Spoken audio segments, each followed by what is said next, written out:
伫咧台南新营，今下晡2点外发生一件透天厝火灾，警消赶到现场，发现讲这一楼火是真猛。厝边表示讲有听到2楼有人伫遐喊救命，消防人员总入去找，甲一个大人2个囡仔救出来，不过拢已经无喘气心跳啊。经过抢救了后，4岁的这个查某囡仔呢有恢复喘气，等咧治疗。不过这32岁妈妈和3岁后生拢不幸过哦。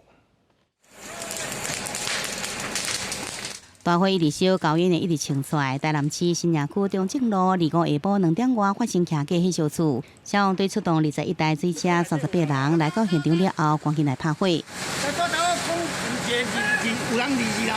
厝边讲听到2楼有人喊救人，赶紧踩楼梯入去内底来收查。伫一间内底发现老母32岁妇人人、3岁后生甲4岁查某囝，3个人心肺功能停止，拢无喘气甲心跳，分别送柳营的基比病院、步入新营病院抢救。不过就这个查某囡仔抢救了后，还有性命征象，正转移救治。妈妈甲后生拢宣告死亡。家属讲，原本规栋透天厝3台11人住斗阵，其他人都好出关，也是旅游无受到影响。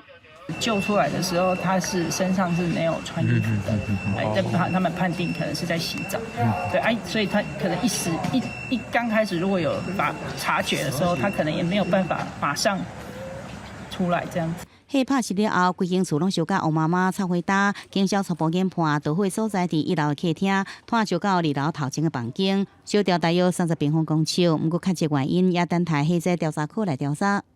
到了现场的时候，那救出的时候就是这受困的这3个民众这样子。台南市消防局讲，救出来3个人拢是互高烟10条分期，油出内底无装这个徛过用的火灾警报器，所以无发现火灾发生。呼吁大家应该来珍惜增加应变甲避难逃生的时间。记者综合报道。